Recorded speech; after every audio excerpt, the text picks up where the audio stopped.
Hi there, it's Gustavo again. Today I will be interviewing again another good friend. Hi, my name is Jenica and I'm from Indonesia. I came here in August of 2005, so it's coming up 18 years that I've been in Canada.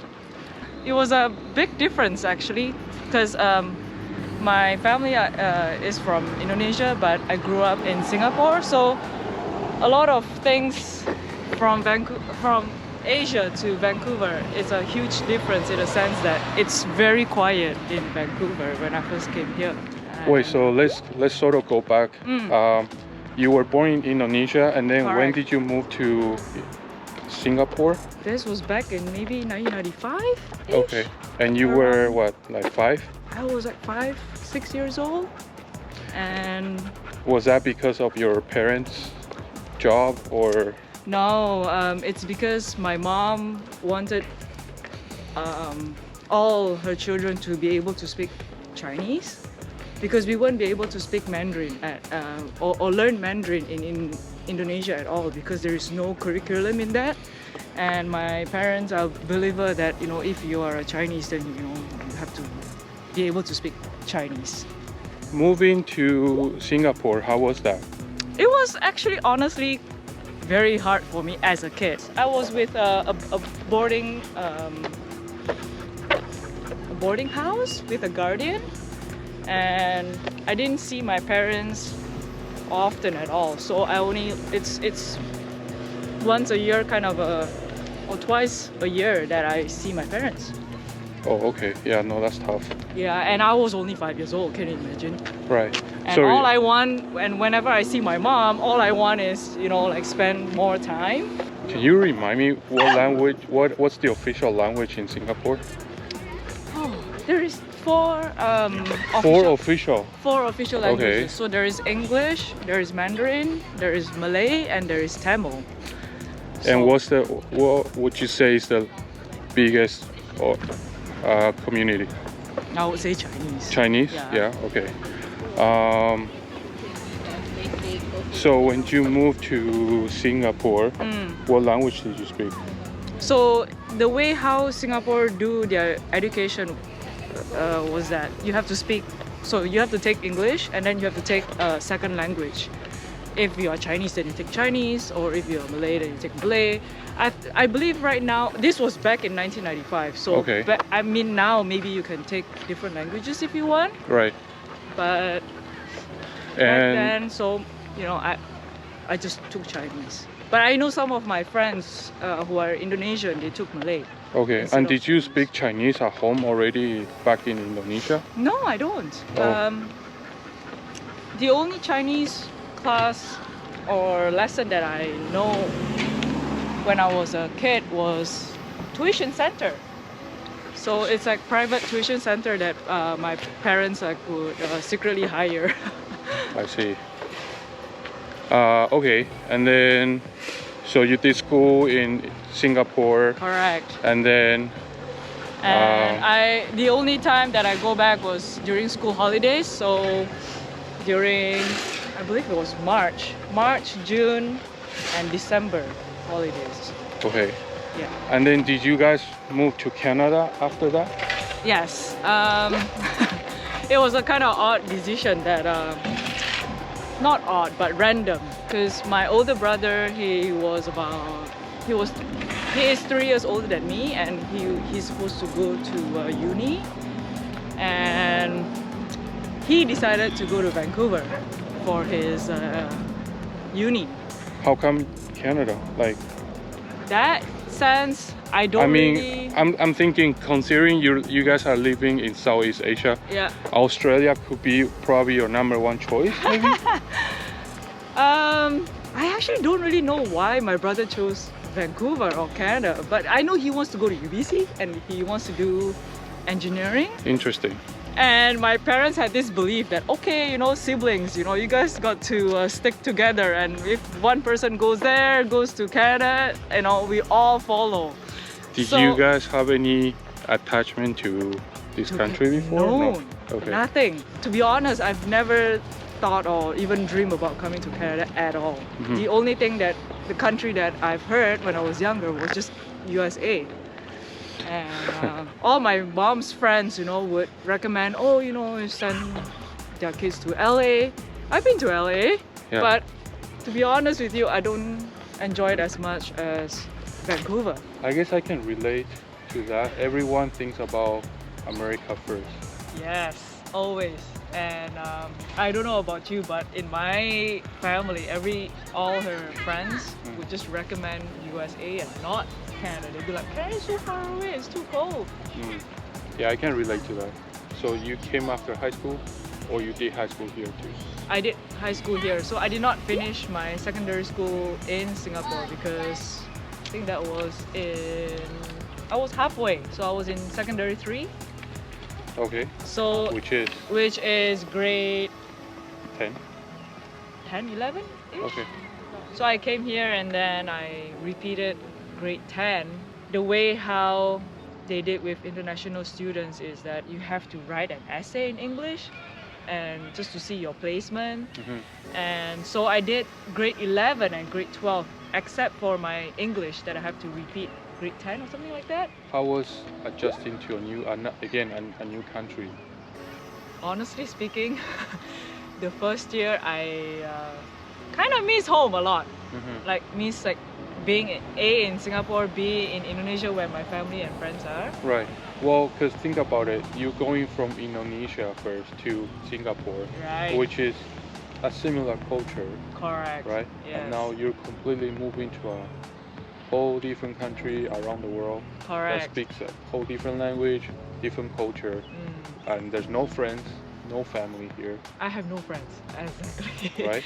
So making new friends in high school was it's kind of a challenge because they already have their own friends. Because Yeah. I joined in grade 11, and a lot of them are they know each other since elementary, since grade 9. So yeah, the only friends that I've met was in my English class because we spend a lot of time together. So Do you recall how was grade 11 for you? honestly, everything is easy except for English. And let me guess, math was Math was really easy. okay. Yeah. Chemistry is super easy. I was like, It is a stereotype, but I guess it's true. it is. And I remember when I went to math class, I was like, oh my goodness, I learned this when I was in secondary 1, which is 2 years ago. I'm like, why am I learning it again? So math was really easy. I think the challenging thing is about English. And did you move with your parents, or you came by yourself first? No, so I came here with my older brother and my parents, except they left I think after 2 or 3 months after we all settled here. They went back to Indonesia because it's a little bit complicated because my older brother got a placement at UBC. I got a placement at Prince of Wales, but my younger brother couldn't get a placement at the secondary school because they were full, and so he had to be in Singapore for about a year before he came to join us again. Right. Okay. So my mom had to settle us here and then go back to Singapore, Yeah. settle my younger brother, and went back to Indonesia. So it's just a lot of traveling around. Right. Right. Just for context, Singapore and Indonesia is very close, so it's about Right. an hour and a half of a flight. It's like from here to Victoria, except with a ferry. Right. Okay. You're in grade 11 and then grade 12, Right. and then what's next? What's next? I go to UBC. Was that your only choice? Did you wanted to go to UBC? Like, how was your process? I think I only applied for UBC and SFU. I think that's the only 2 unis that I've applied to. What did you take at UBC? I took. You wouldn't believe it. You wanna guess? I think you did food nutrition back in the days. That's right, but I did not start it out with food nutrition and health. Okay. I actually went to engineering. What? Okay. For the Interesting. first year. and then I realized that it wasn't my thing, and then I had to go to Kwanlin because my English was bad.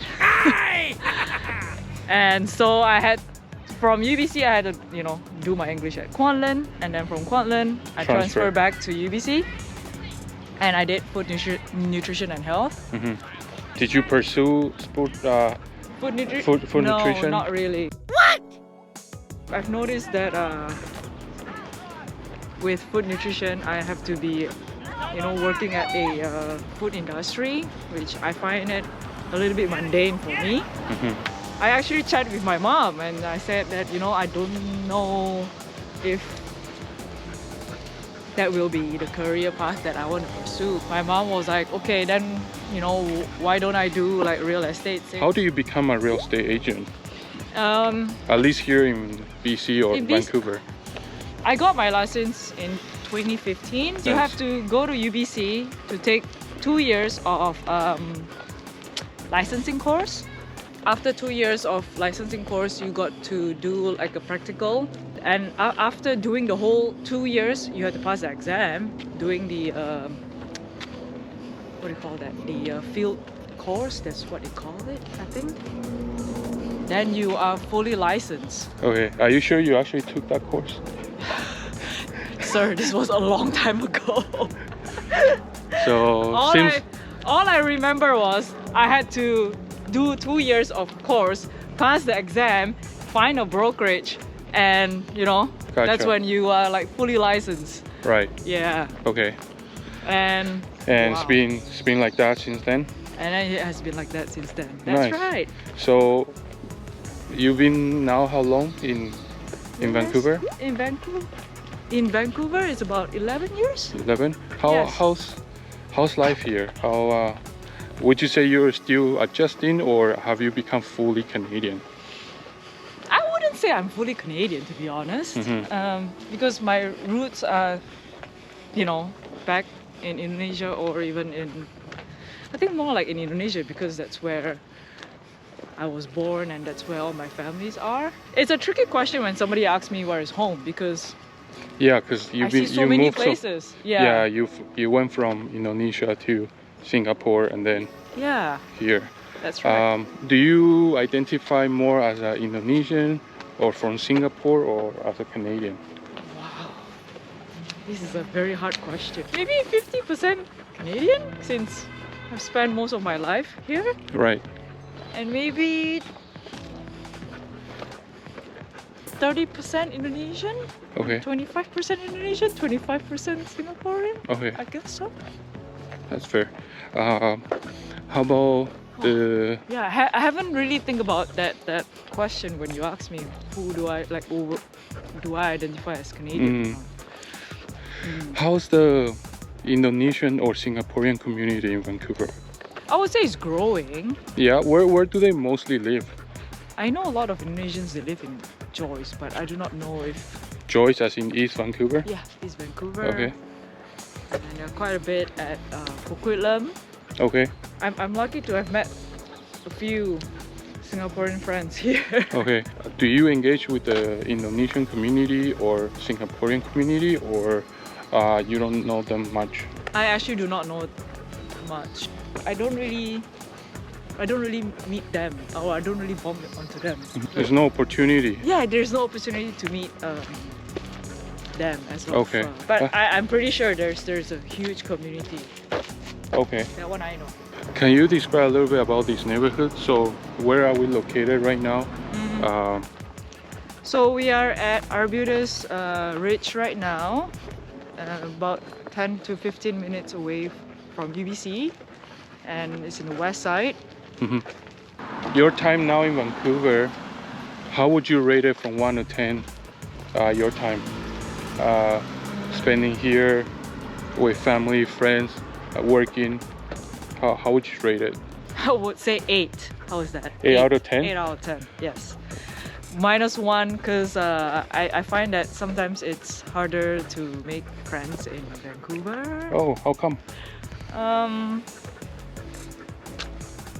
I'm asking because I think I'm getting the same sort of similar answer from many people, and so Which part? The one that the friends part? yeah, it's becoming hard to find good friends because essentially it's an immigrant city where people come and go, and also That's there's one. different bubbles of Correct. friendships. And I do find that it's very hard for me to get into other people's other people's bubble, I would say. Don't get me wrong, people are very friendly in Vancouver, but it's very hard for me to get into a deeper level. I find that it's harder for me to make friends ever since I graduated from UBC. A lot of my friends are from school. Okay, they moved So out. no, they are still around. What I'm trying to say, it's harder for me to make friends now in my 30s because I'm no longer in school. Right, yeah. I find that school is a very good place for you to make friends. Right, but then that's it, right? You gotta get on with your life. Correct, And because I cannot be stuck in school forever. Right. Work-wise, well, I'm lucky to have met very good people. Like, you know. Can you tell us a little bit about Indonesian food? Yeah, what I would describe is if you have peanut allergy, just stay away from Indonesian food because there's a lot of peanut involved. Okay, right. And Like if you peanut cannot take, sauce. that's right. And if you cannot take spicy, then you know you Also. can forgo Indonesian food too. So you guys eat a lot of spicy? We do eat a lot of spicy, Okay. and then we have a lot of different allergens. Yeah. You guys eat a lot of meat? There's a lot of Or beef dishes, chicken. We eat a lot of beef and chicken, Okay. but not much of is there pork. any restriction? Yeah, so there's not many pork dishes, I Okay, would say. yeah. You know, some of you would know that Indonesia is a Muslim country, Right, so right. they cannot Right, it's just Eat pork. religious. yes Yeah. Okay. for religious Purposes. reasons. Yeah. Okay. Do you find Indonesian food here in Vancouver? I do. There is one down at International Village Okay. that I frequent to whenever I miss home, and then I'm like, that's where How I would you usually- rate it? Maybe 8. Oh, that's pretty high. Yeah, it's pretty good. Yeah? It's pretty authentic. Okay. And, Is it open by Indonesian people? Yes. Nice. I do know that she sells very good noodle, dried noodle, chicken noodle. Okay. Yes. I cook a lot of more Chinese food than Indonesian food because Indonesian food has a lot of coconut cream and coconut milk, and it's kind of like heavy sometimes. So I don't know. I personally prefer to eat Chinese food more than I eat Indonesian food. Gotcha. Yeah. But I do eat it once in a while. It's just that I cannot eat Indonesian food every day. Finally, what recommendations would you give to anyone from your home country that wants to immigrate here? Number one, to pack jackets because it's cold and raining Yeah. all the time in Vancouver. That's true. Yeah. Just be prepared because Vancouver, it gets wet a lot and it rains a lot, and when it rains it gets cold. Other than that, you know, embrace the what Vancouver has to offer. Cool. Well, thank you so much. I just wanted to learn more about you. I know it's been a while, so Thank you, Gustavo. hopefully whoever is out there that's maybe from Indonesia or Singapore or anyone, to be honest, can watch this video and maybe it's interesting for you potentially moving to Canada. But yeah, if you have any questions, feel free to ask the comments below. But thank you so much for watching.